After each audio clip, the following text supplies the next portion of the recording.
व्योमवद्व्याप्त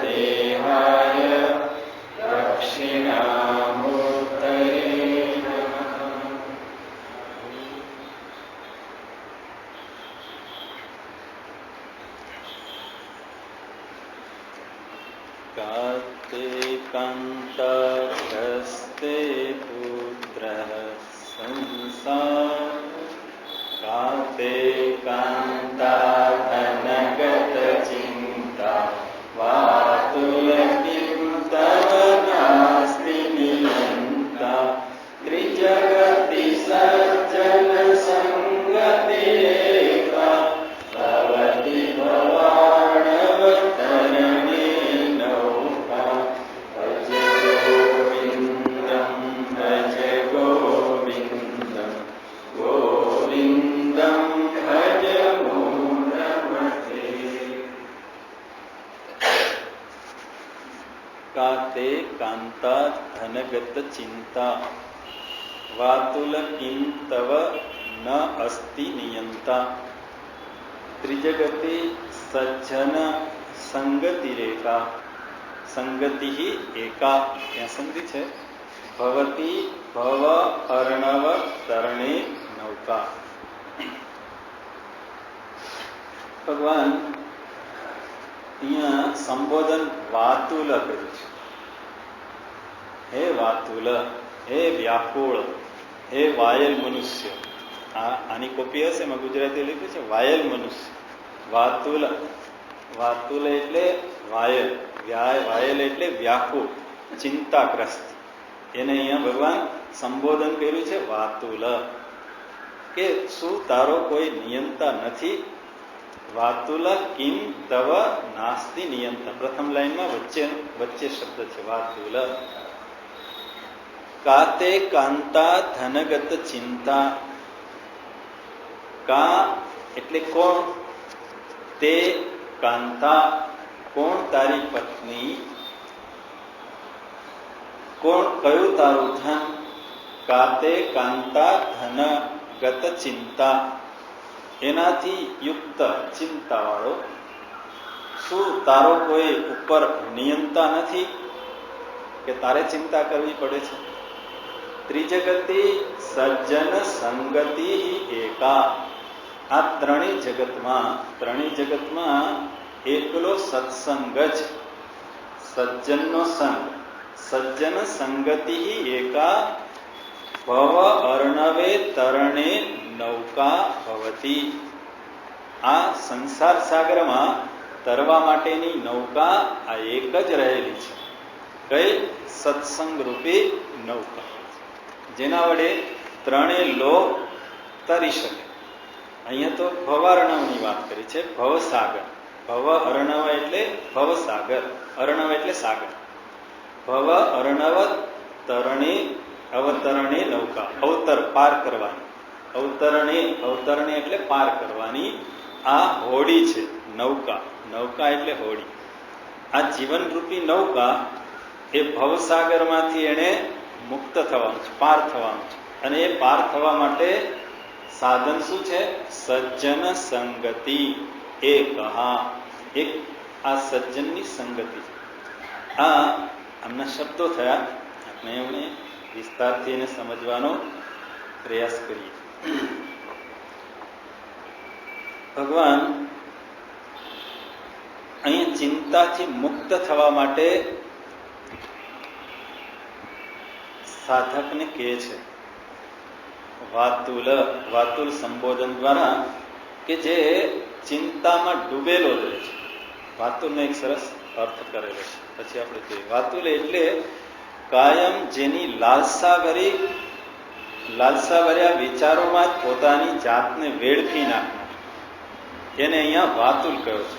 કે મૂર્ખનો શિરોમણ, મૂર્ખનો સરદાર, એટલે મૂઢમતે ન કહ્યું કે આગળ જે બીજો શબ્દ વાપર્યો તો એ ન કહ્યું, જુદો શબ્દ વાતુલ એટલે મૂર્ખ શિરોમણી, એને ઉદ્દેશીને કહે છે। એટલે આપણને બધાને કહે છે, કારણ કે આપણે એમાંથી બાકાત છીએ નહીં, કારણ કે ચિંતાગ્રસ્ત જીવન જીવાય છે। અને એ ચિંતા, મનની અંદર આ ચિંતા રહેલી છે।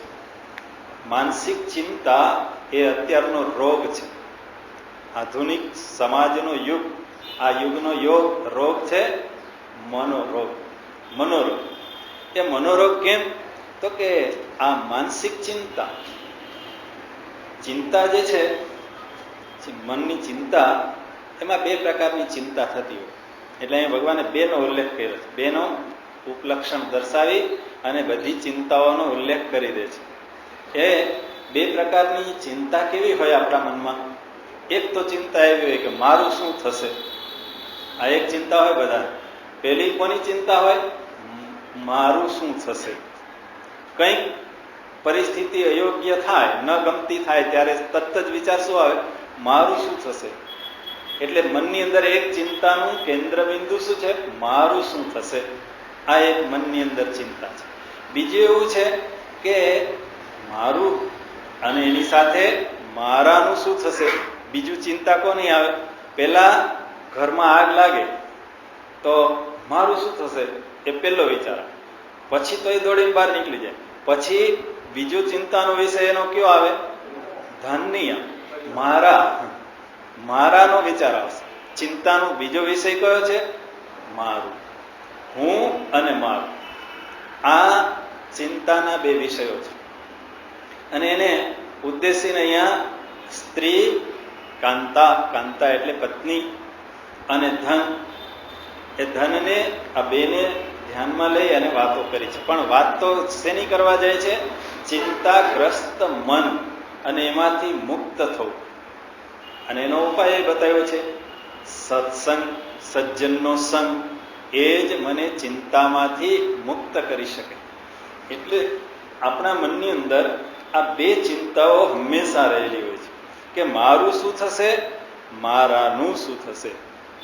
આ બે ચિંતાની અંદર એ બધી ચિંતાઓ આવી જાય છે.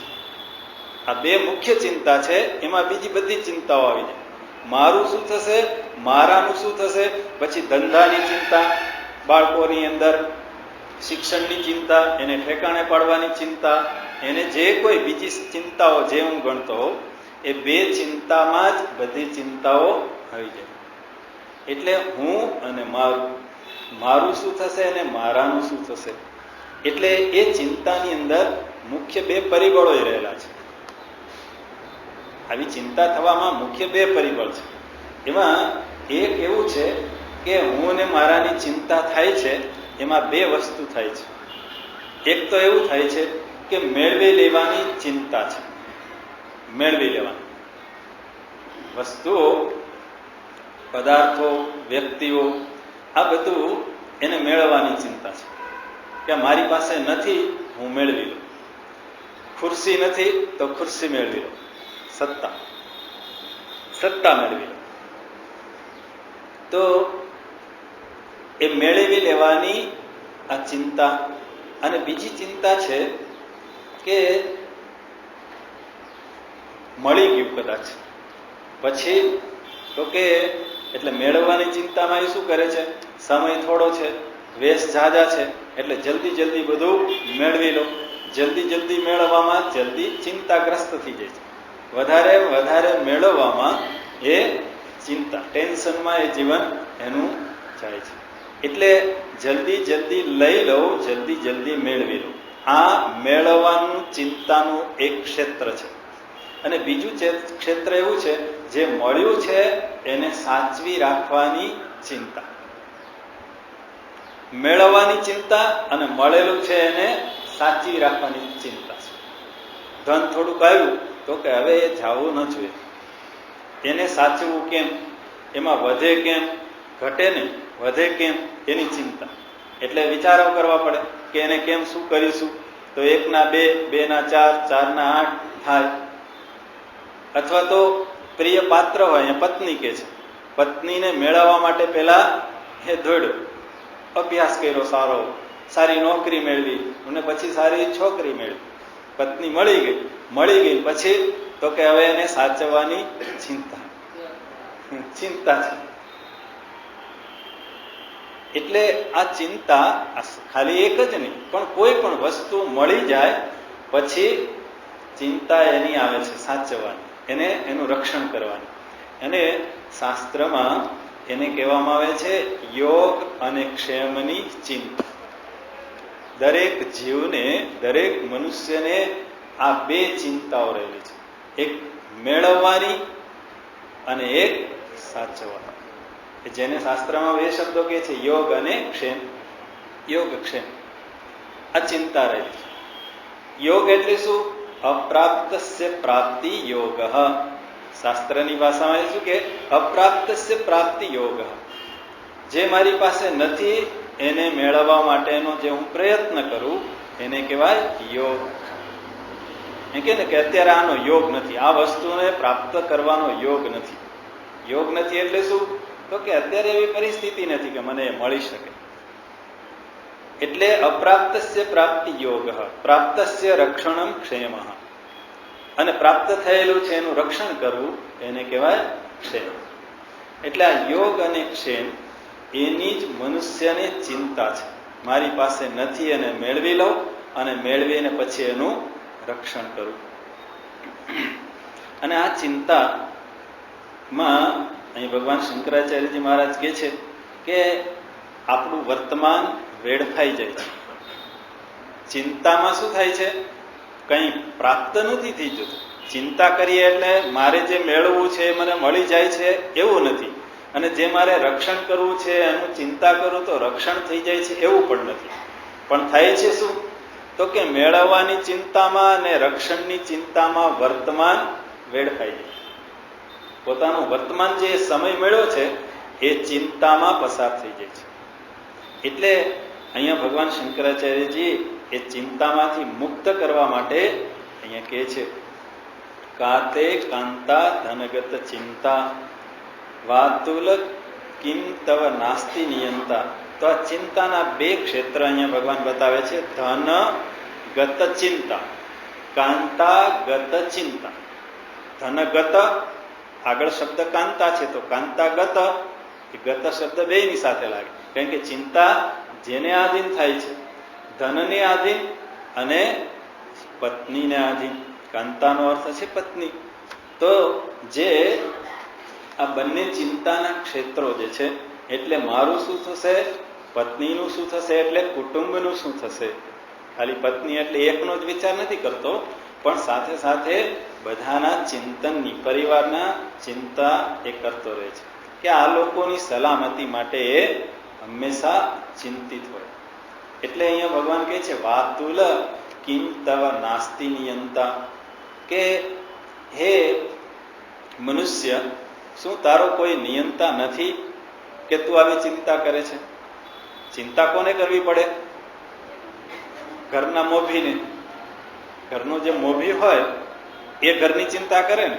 પેલા બાળકોને કઈ ચિંતા હોય, એ ખેલે કૂદે રમે મજા કરે, આનંદ મસ્તી.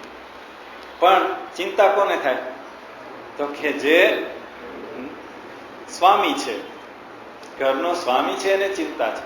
એટલે એ ભગવાન કહે છે, વાતુલ કિમ નાસ્તિ નિયંતા, તું ચિંતા ક્યાં કરવા બેઠો?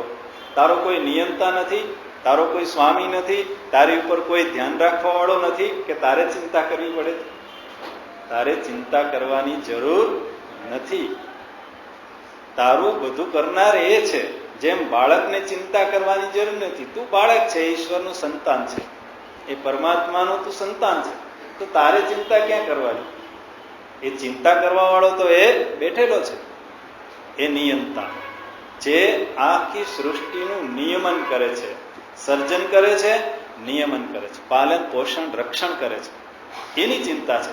તું શું કામે ચિંતા લઈને કરે છે? કારણ કે ચિંતાનું પોટલું લઈને એ જ ફરતો હોય, ચિંતાગ્રસ્ત. એટલે જગતનો કરતા તારી ઉપર કોઈક બેઠેલો છે એવું તું વિચાર કર. અને હંમેશા જે બેઠેલો છે એનું જ એની જ ઈચ્છા પ્રમાણે થાય છે. તારું ધાર્યું થવાનું નથી. તું ચિંતા ગમે એટલી કરીશ, તારું ધાર્યું થશે નહીં. ધાર્યું તો કોનું થાય? ધાર્યું ધરણીધરનું થાય. ધાર્યું ધણીનું થાય, ધરણીધરનું થાય. એટલે તું ચિંતા એને આપી દે, તું ચિંતા મુક્ત થા. પણ એટલે કે છે ગોવિંદને ભજ, ચિંતાને છોડી અને ગોવિંદનું ભજન કર. ખોટા તું ધમપછાડા કરમાં, ઉપર નીચે થામાં, તું ઉપર નીચે થાઈશ કે તું ધમપછાડા કરીશ, પણ તારી ઈચ્છા પ્રમાણે થવાનું નથી. તારું ધાર્યું થવાનું નથી. ધાર્યું તો ધરણીધરનું જ થવાનું. માટે તું એને સોંપી દે, તું ચિંતા કરવાની જરૂર નથી. પણ સ્વામીજી, ચિંતા ન કરીએ તમે કયો એટલે થોડું, તમારે તો કોઈ છે નહીં એટલે તમે કયો એટલે ચિંતા તમને ન થાય. અમારે તો પરિવાર છે, પરિવારને સંભાળવાનો છે. તમારા જેવા આવે તો એને સાચવવા પડે, મહેમાન આવે એને સાચવવા પડે. તો અમારે તો ઘણી બધી જવાબદારી છે અને એના માટે તો અમારે ધનની ચિંતા કરવી પડે અને કાંતાની ચિંતા કરવી પડે. નહીંતર કોકને હું લઈ આવું તો રસોઈ ક્યાં બનાવી દે? એટલે એની ચિંતા કરવી પડે. એટલે ચિંતા કર્યા વગર ચાલે એવું છે નહીં. તો ભગવાન કહે છે અહીંયા કે તારું, નહીતર એવું થાય કે સ્વામીજી અમે આ કર્તવ્યમાંથી ચ્યુત થઈ જઈએ, ચિંતા ન કરીએ, ઘરની ચિંતા ન કરીએ, પરિવારની ચિંતા ન કરીએ, તો અમે અમારું કર્તવ્ય બજાવ્યું ન ગણાય. તો કે ના, એવું અહીંયા કહેતા નથી. કર્તવ્ય ન બજાવવું એવો ઉપદેશ અહીંયા છે નહીં. અહીંયા ઉપદેશ શું છે? ચિંતા ન કરો, ચિંતાથી મુક્ત થાવ. કર્તવ્યથી મુક્ત થાવ એવું નથી કહું, કર્તવ્યમાંથી ચ્યુત થાવ એવું નથી કહું, કર્તવ્યનું પાલન ન કરો એવું નથી કહું, પણ ચિંતાથી મુક્ત થાવ. એટલે કર્તવ્યથી તો સભાન કરે છે, પણ કર્તવ્યના નામે આસક્તિ આવી જાય છે. આપણે થાય છે એવું કે આપણે કહીએ શું, અમે તો કર્તવ્ય બજાવીએ છીએ. કર્તવ્યને નામે થાય છે શું? આસક્તિ છે. નામ દે છે કર્તવ્ય પાલન, પણ હું આસક્તિને પોષણ કરું છું. આસક્તિનું પોષણ. અમારા બાળ બચ્ચા છે, કુટુંબનું પરિવાર છે, હવે એને તો અમારે રાખવાને, એ તો અમારું કર્તવ્ય છે ને, અમારું કર્તવ્ય ને. તો કે હા, કર્તવ્ય છે, એને સાચવવાય જોઈએ, પણ આસક્તિ સાથે નહીં. હજી આપણે એને સમજીએ. જ્યારે આસક્તિ, કર્તવ્યને નામે આસક્તિ આવી જાય ત્યારે ચિંતા થાય છે. કર્તવ્ય બજાવું છું ત્યારે મને ચિંતા નથી, પણ જ્યારે એ કર્તવ્યમાં આસક્તિ ભળી જાય ત્યારે હું ચિંતાગ્રસ્ત થાઉં છું. ચિંતા ત્યારે જ આવે છે. અને કેમ આવે છે? તો કે આપણે એક દ્રષ્ટાંત લઈએ એટલે સમજાશે કે આપણા ઘરમાં બાળક હોય અને એક બાળકને આપણું કર્તવ્ય છે શું? એને સારું ભણાવવું, સારું ભણાવવું, એને સંસ્કાર આપવા, આ માતા પિતા તરીકે એનું કર્તવ્ય છે. અને એ કર્તવ્ય બજાવે અને એને આત્મનિર્ભર કરવા માટેના પણ એ પ્રયત્ન કરે કે પોતાના પગ ઉપર એ ઊભો રહે, એના માટે શિક્ષણ આપે, સમજદારી આપે, આ બધું આપવું એનું કર્તવ્ય છે. પણ જ્યારે એમાં આસક્તિ ભળી જાય ત્યારે શું થાય છે? તો કે ત્યાં સંસ્કારની ચિંતા રહેતી નથી. જ્યારે આસક્તિ ભળે છે ત્યારે એ બાળકમાં સંસ્કાર આવે એવી ચિંતા ન આવે. ચિંતા એને એવી કરવી જોઈએ કે એને સારા સંસ્કાર મળે, સમજદારી મળે. પણ જ્યારે આસક્તિ ભળે છે ત્યારે એ સારા શિક્ષણની કે સારા સંસ્કારોના સ્થાનમાં એને પોતે શું વિચારે છે? તો કે એને શિક્ષણ આપવું, પણ કેવું શિક્ષણ આપવું? તો કે એને સારી નોકરી મળે, સારું ધન કમાઈ શકે, અથવા તો એ એવું વિચારે કે મારી સત્તા મને મળેલી છે અને એ સત્તાનો હું દુરુપયોગ કરી અને એને હું ગોઠવી દઉં. એની લાયકાત ન હોય અને હું ત્યાં એને નિયુક્ત કરી દઉં અને આ કે શું? બાળકને નોકરી અપાવી એ મારું કર્તવ્ય છે. પણ કર્તવ્ય કેવી રીતે બજાવ્યું? ખોટું કરીને, દુરુપયોગ કરીને. તો એ કર્તવ્ય ત્યાં રહેતું નથી. આસક્તિને કારણે એ ખોટું કરી અને એ કરી લે છે. કેમ બીજાના પુત્રને ન એ નોકરી આપી, પોતાના જ પુત્રને કેમ આપી? તો કે ત્યાં એ તો મારો છે ને. એ મારું એ શું આવી ગયું? એ કર્તવ્યમાં આસક્તિ ભળી ગઈ. અને આસક્તિ જ્યારે ભળે છે ત્યારે એ પોતે પાછું કે જવાબદારી છે મારી, કર્તવ્યના નામે એ આસક્તિને એ કોસતો હોય અને કર્તવ્યને આસક્તિને કર્તવ્યમાં ખપાવી દે છે અથવા તો જવાબદારીમાં ખપાવી દે છે.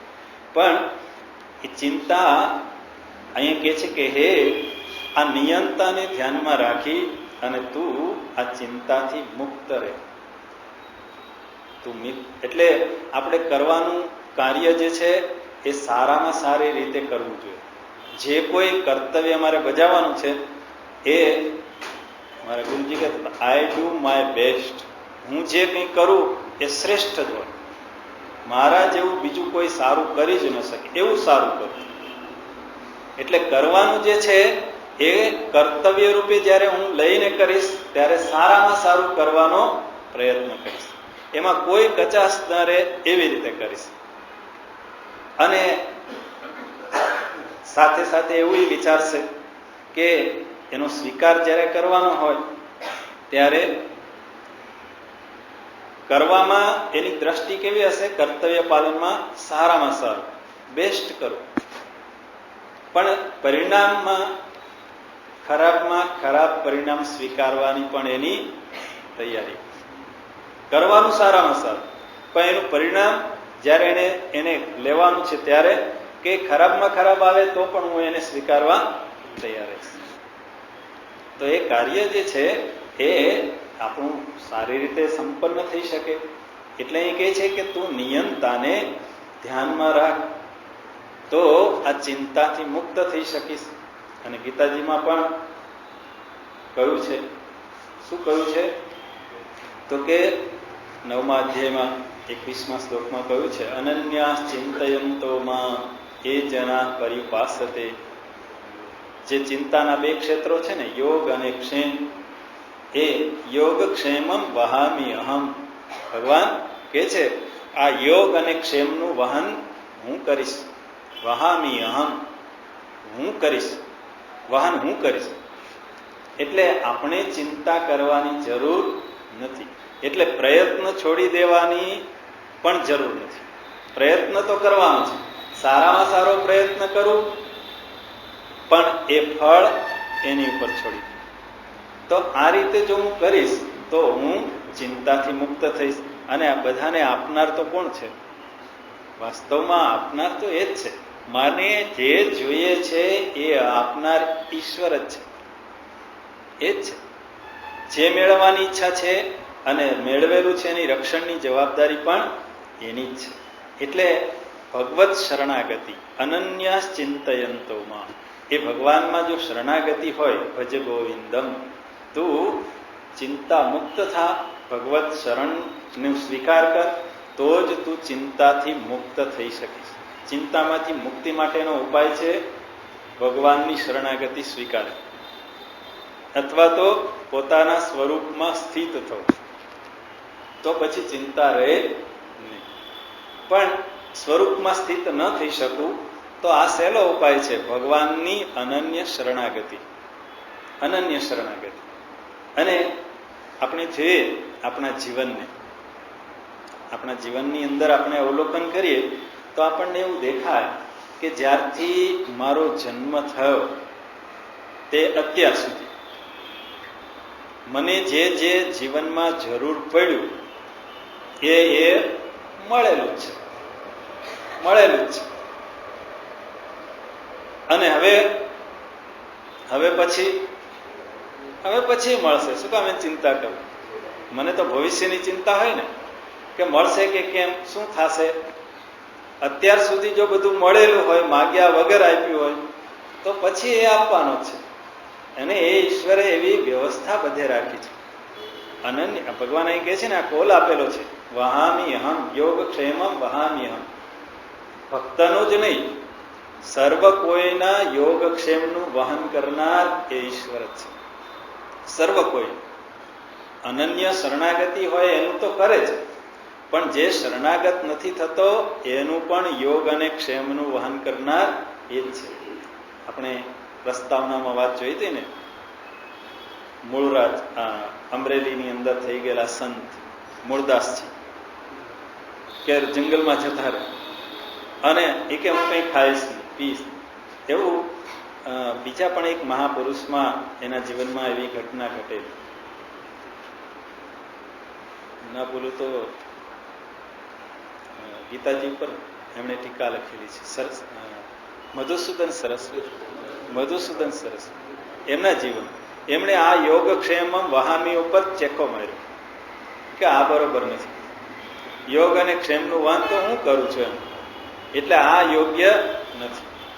તો ભગવાન પછી જયારે પૂજા પાઠ કરતા હતા ને, કંઈક એવો પ્રસંગ છે, પૂરો યાદ નથી મને, પણ પ્રસંગનો હાર્દ ખબર છે.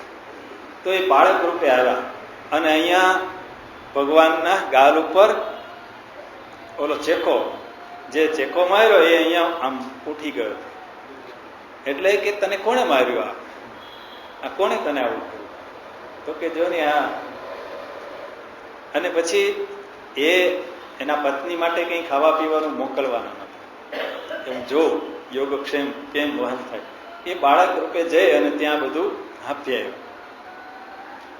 અને એવો કંઈક પ્રસંગ છે, પૂરો યાદ નથી, પણ પછી એને ક્ષમા માંગી. હે પ્રભુ, આ તો મારાથી આજે આ અર્થઘટન ખોટું થયું હતું. વાસ્તવમાં યોગ અને ક્ષેમનું વહન કરનાર આપ જ છે. મૂળદાસજીની તો વાત કરી હતી એટલે મેં એ ન કરી. એમ આપણા સર્વ કોઈના જીવનમાં યોગ અને ક્ષેમનું વહન કરનાર કોણ છે? એ ઈશ્વર જ છે. એટલે અવિવેકી પુરુષ એવું માની લે છે કે હું જ બધું કરું છું, હું કરું એ જ અજ્ઞાનતા. શકટનો ભાર જેમ્સ, એ હું કરું આવી જાય છે એટલે ચિંતાગ્રસ્ત થાય છે. તું કરનાર નથી, તને કોઈ કરાવનાર છે, તારી પાસેથી કોઈ કરાવે છે. એટલે ભગવત શરણાગતિ જો તું સ્વીકારે તો આ ચિંતાથી તું મુક્ત થઈ શકે.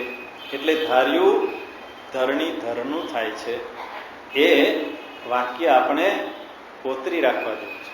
ધાર્યું ધણીનું થાય, આપણું થાય નહીં. તો ચિંતામાંથી મુક્ત થઈ શકાય. જ્યારે જ્યારે ચિંતા આવે ત્યારે ધાર્યું તો કોનું થવાનું છે? મારું. એટલે ચિંતા કરીએ અને ધાર્યું થઈ જતું હોય તો કરીએ, અને ધાર્યું આપણું થઈ જાય ને તો વિનાશ થઈ જાય. આ જગતમાં કોઈ બચે જો આપણું ધાર્યું થાય તો. એટલે નરસિંહ મહેતાએ કહ્યું છે ને, નીપજે નરથી તો કોઈ ન રહે દુખી,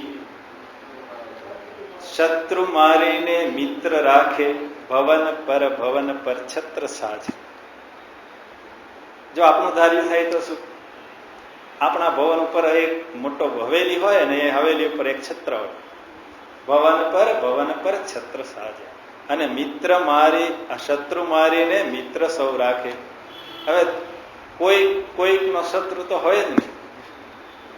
શત્રુ મારીને મિત્ર રાખે તો મારા શત્રુને હું મારું, એ એના શત્રુને મારે, એ એના શત્રુને મારે, તો એ રહે, કોઈ બચે. જો ધાર્યું પોતાનું થાય, કારણ કે શત્રુ મારીને મિત્ર રાખે તો કોઈનો શત્રુ છે, તો કોઈ બચે નહીં. અને એવું તો થતું નથી. એટલે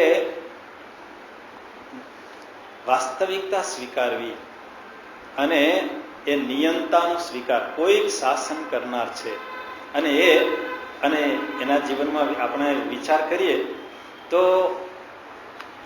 જ્યારે મારો જન્મ થવાનો હતો ને, ત્યારે બધી વ્યવસ્થા એણે કરી રાખી. ભલે એ ઊંધે માઠે, એ કોટડી, અંધારી કોટડીમાં, મળમૂત્રમાં એ બાળક છે માના પેટમાં, પણ ત્યાં એણે એનું રક્ષણ કર્યું. પરીક્ષિતનું જ માત્ર રક્ષણ નથી કર્યું, આ સર્વ જીવોનું રક્ષણ કર્યું. પરીક્ષિત એટલે જીવ છે. ભગવાન જ્યારે અશ્વત્થામાએ બ્રહ્માસ્ત્ર છોડ્યું કે આ પાંડવોનો વંશ ન રહેવા, મણી લઈ લીધો પછી તોય હજી એને એ ઈર્ષાનો અગ્નિ એટલો પ્રજ્વલિત હતો કે છેલ્લે એને બ્રહ્માસ્ત્ર છોડ્યું. અને ભગવાનને ખબર પડી કે આ ઉત્તરાના ગર્ભમાં રહેલા પરીક્ષિત રાજા એનો નાશ થઈ જશે. ભગવાને ઉત્તરાના ગર્ભમાં એ સુદર્શન ચક્ર વડે એનું રક્ષણ કર્યું, બ્રહ્માસ્ત્રને નિષ્ફળ બનાવ્યું. એટલે એ પરીક્ષિતનું જ રક્ષણ નથી કરતા, બધાનું કરે છે, જીવ માત્ર. એ ગર્ભાવસ્થામાં નહીતર એ આપણે 1 મિનિટ બહાર એવી રીતે રહેવું હોય તો રહી શકીએ? એ મૂત્રની કોટડીમાં અંધારામાં ઊંધે માથે લટકવાનું શીર્ષાસન 5 મિનિટે ન કરી શકીએ આપણે.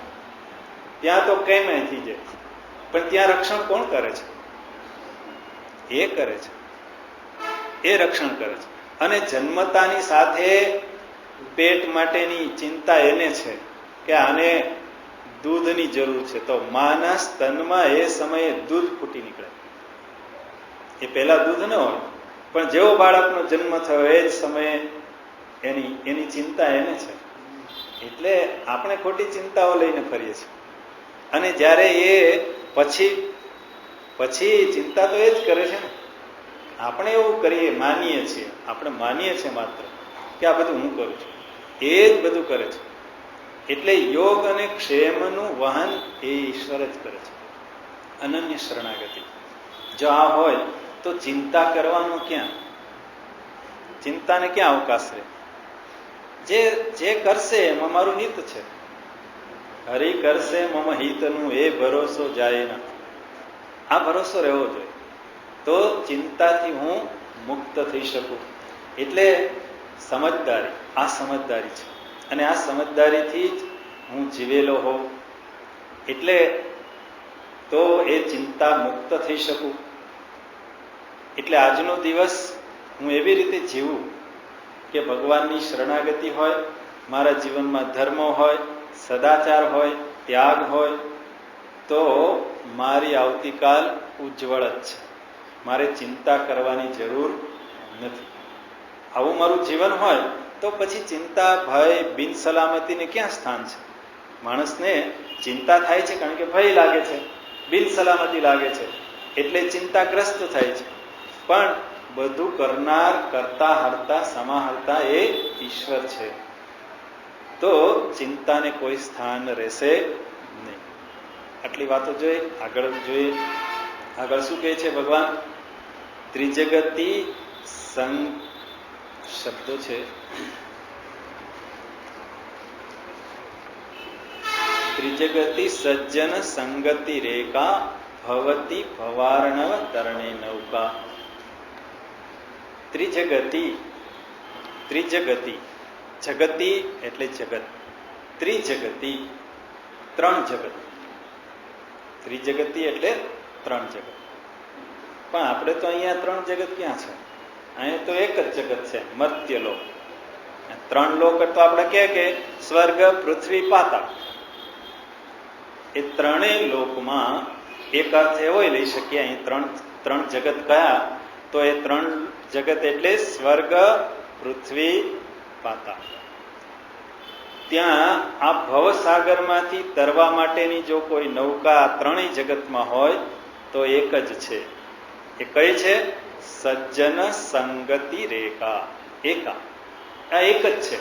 સજ્જનનો સંગ કરવો, સત્સંગ કરવો, એ જ 3 લોકમાં ભવસાગરમાંથી તરવાની આ નૌકા છે. એટલે સ્વર્ગાદિમાં તો મુક્તિ માટેનું કંઈ સ્થાન છે નહીં, અથવા તો જો હોય તો ત્યાંય ગુરુ કોણ છે? બૃહસ્પતિ. એની પાસેથી એને સત્સંગ કરવો પડે તો એને એ ચિંતામાંથી મુક્ત થઈ શકે અને મનુષ્ય જન્મ મળે અને એ મોક્ષ માટેનો પ્રયત્ન કરે. પાતાળમાં અસુરો છે, દાનવ, તો એના ગુરુ શુક્રાચાર્ય છે, તો ત્યાં એને એની પાસે સંગ કરવો પડે. મુક્તિ મનુષ્ય લોકમાં છે. એટલે 3 લોકમાં મુક્તિ, આ ભવસાગર તરવા માટે મનુષ્ય જન્મ જ છે. એક અર્થ એ લેવાય, પણ એ અર્થ અહીંયા બંધ બેસતો લાગતો નથી. કારણ કે આપણે અત્યારે જીવીએ છીએ મર્ત્યલોક. એટલે ત્રિજગતીનો અર્થ 3 અવસ્થા. 3 અવસ્થા. 3 અવસ્થામાં કઈ 3 અવસ્થાઓ છે આપણી? જાગ્રત, સ્વપ્ન, સુષુપ્તિ. બીજી પણ અવસ્થાઓ કહેવાય છે. આ સિવાય કઈ 3 અવસ્થા છે? બાલ્યાવસ્થા, યુવાવસ્થા, વૃદ્ધાવસ્થા. આ બે અવસ્થાઓ છે ને, અવસ્થામાં બે ગણીએ છીએ, જાગ્રત, સ્વપ્ન, સુષુપ્તિ. અને બીજી અવસ્થામાં જોઈએ તો બાલ્યાવસ્થા, યુવાવસ્થા, વૃદ્ધાવસ્થા, વાર્ધક્ય. ત્રિજગતિ. ત્રિજગતિનો અર્થ છે આ બે અર્થ લે તો આ ત્રણે ત્રણ સ્થાનમાં શું કરવું જોઈએ? આ ભવસાગર પાર કરવા માટે સાધન છે નૌકા. શું નૌકા છે? સત્સંગ. એટલે વૃદ્ધાવસ્થામાં જ સત્સંગ કરવો એવું જરૂરી નથી. સત્સંગ ક્યારથી કરવાનું છે? બાલ્યાવસ્થાથી. બાલ્યાવસ્થાથી સત્સંગ કરવાનો છે. સજ્જન સંગતિ રેખા, તો જ એને જીવનમાં એ ફળીભૂત થાય મોક્ષ. આ ભવસાગર તો પાર થઈ શકે. એટલે ત્રણે ત્રણ અવસ્થાનો ઉલ્લેખ કરે છે. બાલ્યાવસ્થામાં ન થયું તો હવે યુવાવસ્થામાં કરો. યુવાવસ્થામાં સજ્જનનો સંગ કરવાનો છે. એ ન થાય તો પછી અંતિમ તો આ છે જ, પણ આપણે તો એને રોકીએ. હજી તને શું ખબર પડે? હજી તો તારે બહુ કમાવાનું, તું દોડ. આ જગતમાં આસક્તિ કર્તવ્યના નામે એને દોડાવતી રહે. એનું કલ્યાણ થાય, એની અંદર સંસ્કાર આવે, એમાં સમજદારી આવે, એ જ્ઞાનયુક્ત થાય, એવા કેટલા મા બાપ વિચાર કરે છે. તું જોતરાયેલો જ રે, વધારે ને વધારે કમા, દોડ. અને કઈ રીતે? તો કે ખોટું કરીને લે, અનીતિ કરીને લે, સાચું ખોટું કરી કાળા ધોળા કરીને લઈ આવ. આસક્તિ એ કર્તવ્ય નથી, આસક્તિ છે. એટલે અને એ સુખ નથી આપવાનું, એ જાણે છે છતાં એને દોડાવે. ક્યારેક કોઈ ઘરમાં એવું કે મારે સત્સંગમાં આવું, હજી વાત છે, તમે ઘર સંભાળો, હજી ઘર સંભાળવાનું છે. આ ઘરનું કોણ કરશે? તમે આવશો. આપણે એને પ્રોત્સાહિત કરવા દો, આપણા બાળકોને, સંતાનોને. પણ નાના બાળકો શું સત્સંગમાં સમજે? નાના બાળકો સત્સંગમાં ન સમજે તો કઈ નહીં, પણ એને એક સંસ્કાર તો પડશે ને, કે મારા બા કે બાપુજી એ જતા હતા, એ કંઈક આવું ક્યાંક જતા હતા, આવો એક સંસ્કાર એક રોપિત થઈ ગયો. એ પછી ધીમે ધીમે અંકુર અને પછી છોડ અને વૃક્ષ બને. ગીતાજીના શ્લોકો એને બોલતા શીખવીએ. ત્રિજગતિ સજ્જન સંગતિ રેખા. બાલ્યાવસ્થામાં આપણે આપણા બાળકોને કાર્ટૂન સામે બેસાડી નહીં દેવાના. ટીવીમાં આપણે તો બેસાડી દઈએ, લે કાર્ટૂન ચાલુ કરું, તું જો, ને કારણ કે સિરિયલ ચાલુ કરી દઉં, તું જો, હું મારું કામ કરું. એમાં એ સંસ્કાર ક્યાં લે? બોલો, એની હાથમાં રિવોલ્વર હોય અને એ પછી રમેશું ઢીસું ઢીસું ઢીસું કરી દેવાનું, અને માતા પિતાની સામે જ આમ કરે. ક્યાંથી શીખ્યા હોય? ક્યાંથી સંસ્કાર આવી ગયો? તો કે એની સામે બેસાડી દીધો, કારણ કે મારે મારો સ્વાર્થ સિદ્ધ કરવો છે, એટલે એ વચમાં નડે નહીં, તું અહીંયા બેસ જા, હું ચાલુ કરું. પણ વિચાર નથી કરતા આપણે કે આની એના જીવનમાં કેવી ગહેરી ઊંડી અસર ઊભી થશે, અને એના માઠા પરિણામ આપણે ભોગવવાના થાય. પછી મોટો થાય પછી સાંભળે નહીં, કે પછી તો આમ જ કરે કે જો સાંભળવું જ કે નહીં, કરવું છે કે નહીં, કે એ સંસ્કાર પડી ગયા. અને પછી દોષ દઈએ એને. દોષ મા બાપનો જ હોય છે. એને સંસ્કાર બાળપણથી આપવા. અહીંયા ભગવાન શંકરાચાર્યજી એ કહે છે ત્રિજગતિ સજ્જન સંગ. સજ્જનનો સંગ એને, અને બાળકોને વાર્તાઓ કેવી જોઈએ, સારી વાર્તાઓ, રામની કે કૃષ્ણની કે. બાળકોને વાર્તાઓ બહુ ગમતી હોય, આપણે કહેતા નથી એટલે કાર્ટૂન સામે બેસી જાય. પણ જો એને જીવંત વાર્તાઓ કહેવામાં આવે ને તો એ કાર્ટૂનને છોડી દેશે. કાર્ટૂન નકામા છે, ખરાબ છે એવું કહેવાનું નથી, પણ એમાં કાર્ટૂનમાં પસંદગી કરવી જોઈએ. કેવા કેવા કાર્ટૂન એને બતાવો.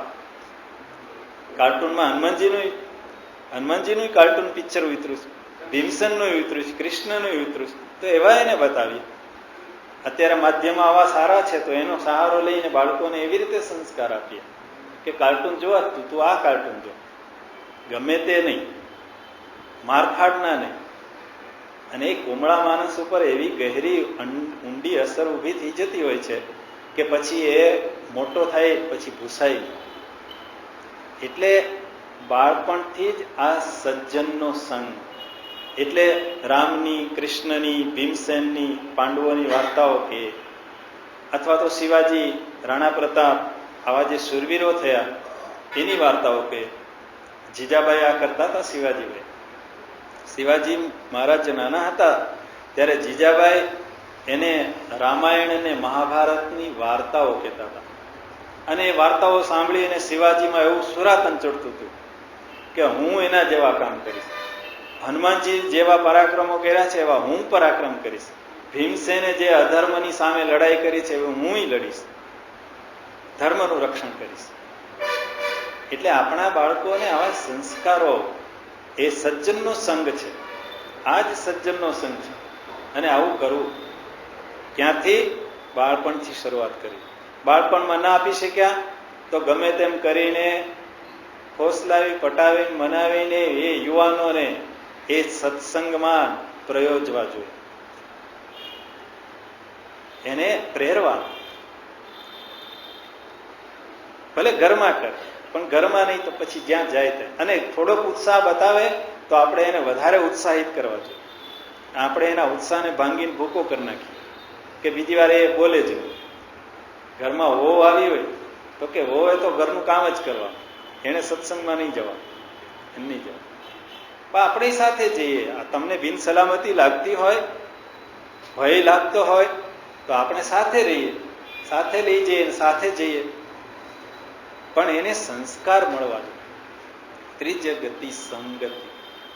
ત્રણેય અવસ્થા, બાલ્યાવસ્થા, યુવાવસ્થા, ભલે ને એ કમાવા માટે જાય પણ એને સત્સંગ માટે પણ પ્રેરવા. ધન કમાવામાં જેમ પ્રેરીએ છે, આમ કરવું જોઈએ, તેમ કરવું જોઈએ, ને અહીંયા ધ્યાન રાખવું જોઈએ, ને અહીંયા આટલો ફાયદો થઈ જાય, આવું બધું શીખવીએ જ છે આપણે. તો એવું શીખવીએ છીએ, એની સાથે સાથે આવા ધર્મના સંસ્કાર પણ એને શીખવવા કે આ કરતા કરતા આ પણ કરવાનું, સમય થોડોક કાઢીને.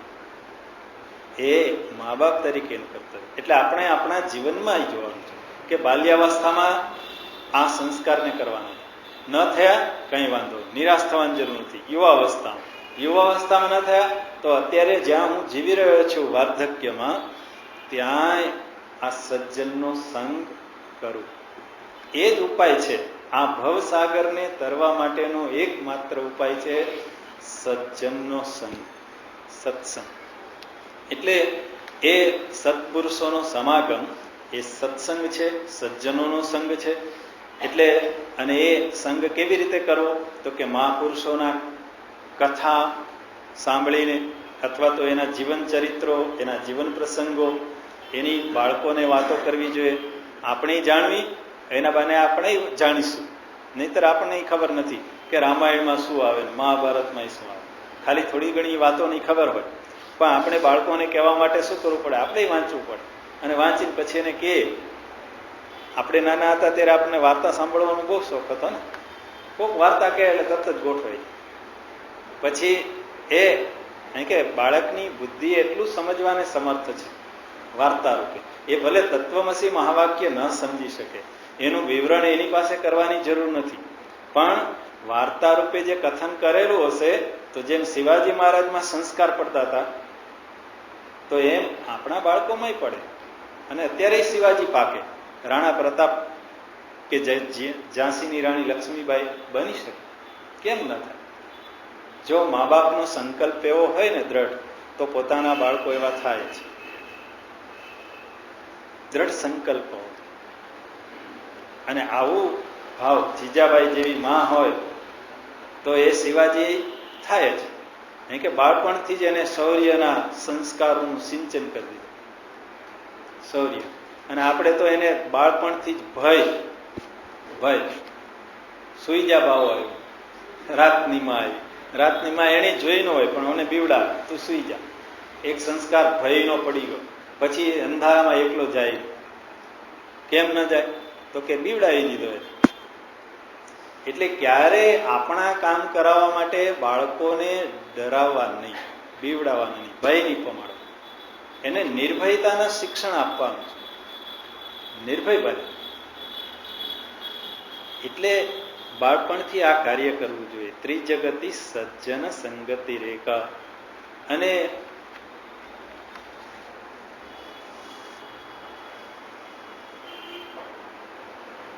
આગળની વાતો જોઈએ. આ તો થોડી બાય ધ બાય જરૂરી લાગી એટલે મેં વાતો કરી. ત્રિજગતિ સજ્જન સંગતિ રેખા એટલે માનસિક ફુરસત આપણા બાળકો માટે આપણે કાઢવી. માનસિક ફુરસત પહેલા, પછી સ્થૂળ સમય કાઢો. કારણ કે આપણે એના સંદર્ભમાં વિચારવાનો સમય કે બાળકોને સંસ્કાર કરે, એની મેળે એ મોટા થઈ જાય ને બધું થાય. એટલે વડીલો તરીકે આપણે એ વિચાર કરવો. એને બાળક અનુસરશે ક્યારે? આપણે અનુસરીએ તો. એટલે એને જો સંસ્કાર આપવા હોય એવું આપણે કરવાનું. આપણે કરીશું તો એ અનુસરવા માંડશે. કારણ કે અહીંની રમતો આપણે જેવું કરતા હોય એવી જ રમતો હોય છે. એટલે એ અનુસરણ જ કરે છે. એટલે આપણું વર્તન, આપણા વિચારો, આપણા વ્યવહારો કેવા હોવા જોઈએ? એ યોગ્ય રીતે અનુસરી શકે, એના જીવનમાં એ ઉતારી શકે. એટલે બાળકોની સામે મા બાપે ઝઘડવું ન જોઈએ. એ ઝઘડે ને તો એ બાળકને એની અસર એ કેવી થતી હોય તો એ જો એને વિચાર કરવાનું કે ને બોલે ને તો ખબર પડે. આપણને થાય કે એને થોડી ખબર પડે, એને બધી ખબર પડે છે. એટલે બાળકોની સામે અયોગ્ય વ્યવહાર, વર્તન એમાં બહુ સાવધાની રાખવી.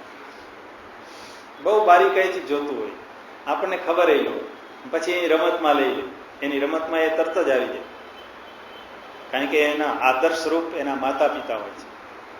બાળકને માટે આદર્શ એના માતા પિતા છે. શાળામાં જાય એટલે ગુરુ થાય, પછી એ ગુરુજીની જ વાત માને ને મારા ટીચર આ જ કે છે. આપણું એનું ખોટું હોય ને તો એ કે ના, એ તમારું ખોટું, એનું સાચું. કેમ?